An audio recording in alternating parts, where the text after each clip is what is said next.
Yeah. Ano ba natin chandelier? Ay, nagbabago kulay. Ang ano? Di pa kasi siya nakapix eh. Oh, hindi pa rin nakapix. Mamahang kasi sa akin. Sa baba lang maganda, ano? Sa taas. Ay, okay na sa taas. O, ganyan. So, ito ang sinasabi ko sa inyo mga amigo. Ang ganda ng view, di ba? Di ba? Ang ganda, mga amigo. Magandang tanghali po sa inyo lahat, mga kababayan ko, mga amigo, mga mahal ko sa buhay, mga kapatid, kapamilya. Nandito po tayo sa bahay na pinapagawa natin na kung saan napaka-ginit pala. Ma-ginit! Mainit pala mga amigo kapag kahapon dito. So ayan po mga kababayan ko. So kailangan natin maglagay dito ng blackout na kortina. Blackout na kortina mga amigo. Sagaran yan para po maiwasan ang makayanan ng aircon ang master bedroom. So for today's video, nandito po tayo para ipakita ang mga natrabaho ngayong araw. Araw-araw na tayo magpunta rito. Sige na. I-content na natin na i-content. I-vlog na natin i-vlog. Kung anong matatapos araw-araw. So ayan po mga amigo, nandito po tayo sa kung saan nag-half day ang ating taga-putol nito. Si paring Emak. Sa mga binta-bintana natin na kulay gray. Kulay gray kasi ang gusto ko. Actually, medyo, usually kasi black ang nakikita nyo, di ba? Ito, ang pinili ko ay kulay gray. So, meron kaming binibilan nito. Meron kaming manufacturer. Meron kaming kinukuhanan nito. Usually kapag mga ang talagang forte ni Marvin sa mga salamin. Yung talaga ang dun sa mahusay tsaka paggawa ng cabinet. Sininong sa mga cabinet, pero tawag doon, kaya ba? So sininong sa mga cabinet na dikahoy o karpintero. So ayan, ito na po yung mga nabili natin at excited po ako na mailagay natin ito. Gawa po ng alam niyo naman, yung kulay gusto ko. Sabi ko ingatan nila, huwag ayoko na may gas. So eto, nililinis na sarap ang ating master bedroom na kung saan bumili tayo ng sa katerbang 14 yata ito. 1, 2, 3, 4, 5, 10, 11, 12, 13, 14, 15 yata ito. 14 tama. 14 na ilaw dito. Nakabili na tayo. And then ito na yung ating master ang ating banyo na kung saan ay makikita natin. Maganda yan kapag natapos mga amigo. Nakita ko na yung yan eh. Kinulang ng tiles. O ayan. So ang aabangan natin dito yung gold ilalagay natin dito. Titingnan natin kung paano niya ilalagay. Nauna ko na nabili. So ayan. At dito po sa labas natin. Pag kang uuwi diyan, hanggat di mo na ikakabit lahat yan. Alam mo na. Ano na? Hindi pa magawa? Oo, sige. Ayan naman si Chori. Oo. So, sumabog yung tubig. Yan lang yung pogi. Kaya si parang TRA nandoon para ayusin. And then, papakita ko sa inyo yung nagawa ko para po sa kwarto, sa CR po mga amigo. So, ganito po yan. So, ang kinulay natin light gray. Tama ba light gray yan ano? Tapos dito sa dito, anong kulay? Off-white, no? Hindi kasi maganda pag sobrang white, no? So, sabi ni Ninong light gray daw tsaka off-white ang gagawin natin. Para sa mga tambol. Yan. So, ilang patong? 3? Okay, 3. Ano pag 2 patong? Hindi maganda? Talaga 3 dapat. Okay, 3 patong ang dapat natin ang dapat ilagay dito. Tapos ito. Hindi ko alam ang ganda. Meron kasing nakalagay na nagbitak siya. Ba't ba nagbitak? Kabatada. Nagkabitak. So yan, yung remedyo niya. Well. Tapos naman tayo sa mga rooms except sa pintura. So napag-desisyon namin mga amigo, ay pakita mo sa inyo yung mamaya papakita ko sa inyo. Napag-desisyon na namin na dito po, ayan. Ito na po yung ating sa may pakita ko sa inyo. Sobrang tagal po mga amigo kapag ka po pinipinturahan tsaka minamasigahan. So ayan, tingnan nyo to. So ito yung sa may pinaka-akit nyo, pag-akit nyo dyan. Ganyan siya. Tapos pagkayari ay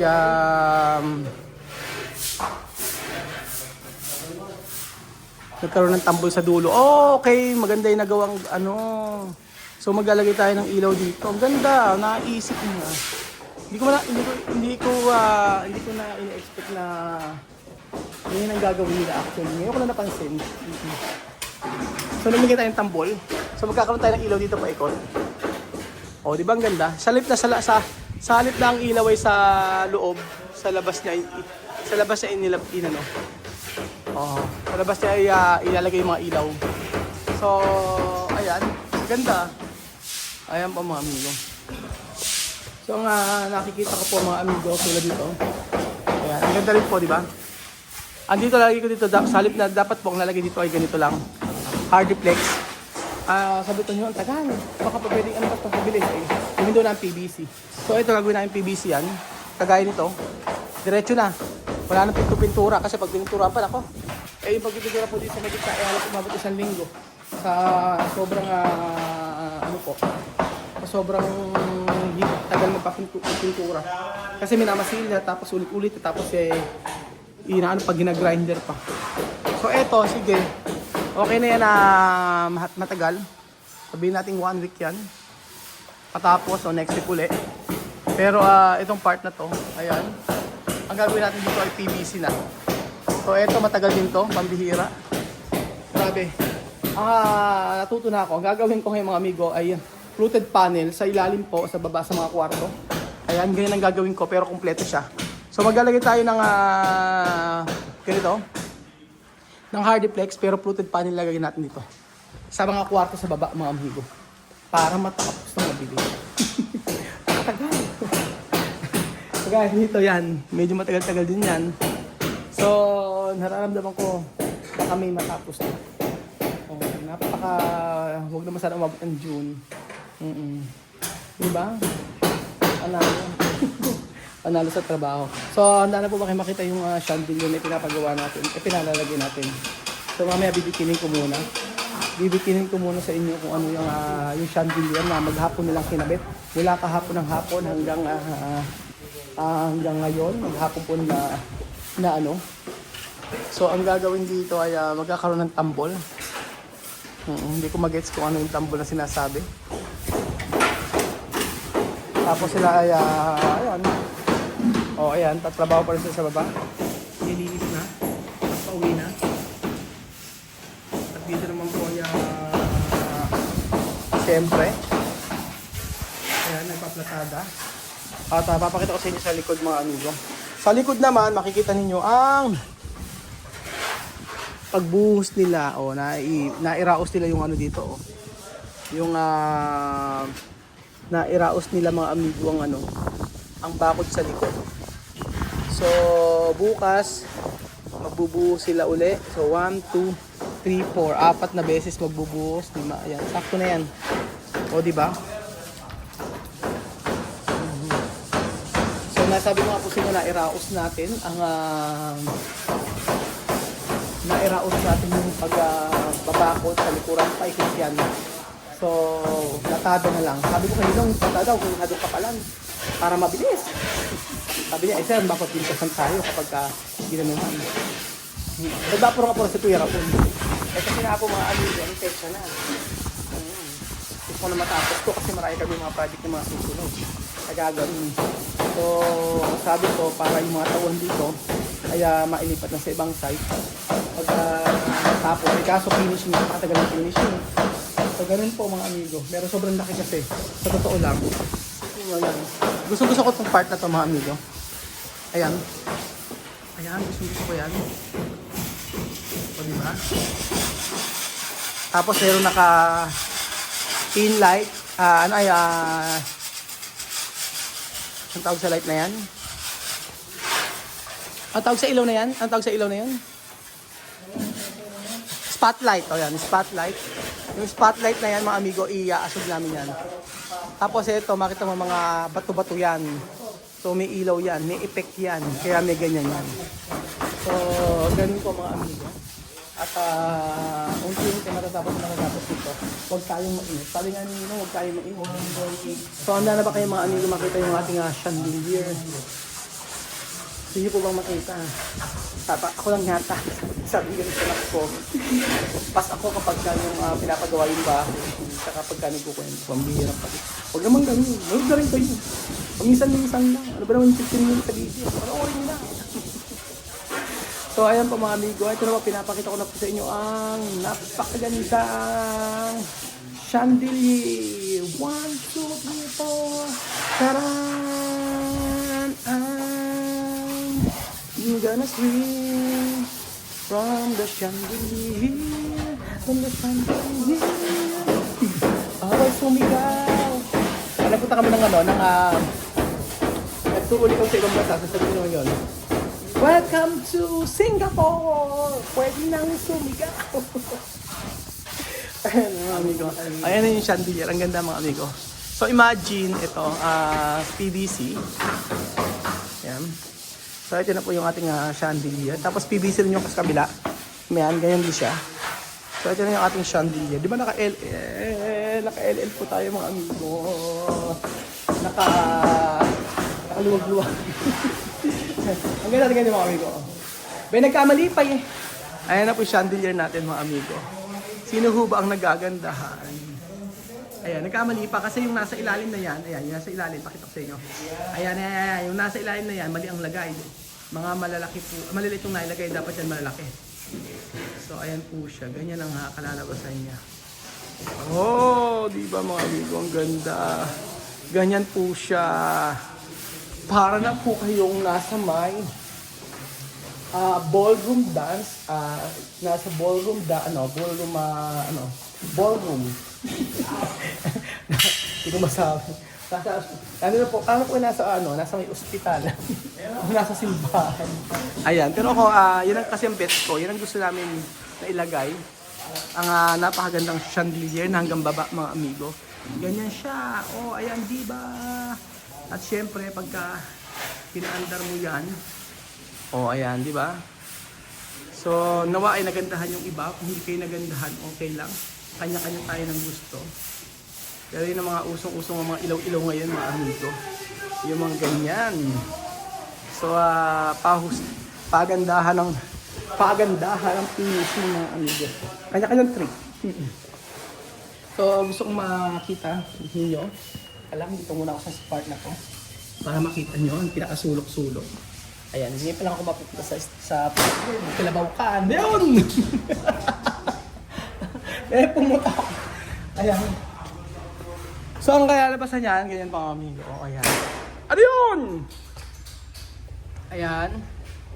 So, ito sa baba. Ito ang chandelier. Ayan.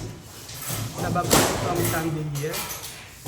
And then, after nyan, may ilaw din sa dulo. Ayan yung pinaka-ilaw na full light natin. Ang ganda, di ba? May ilaw doon.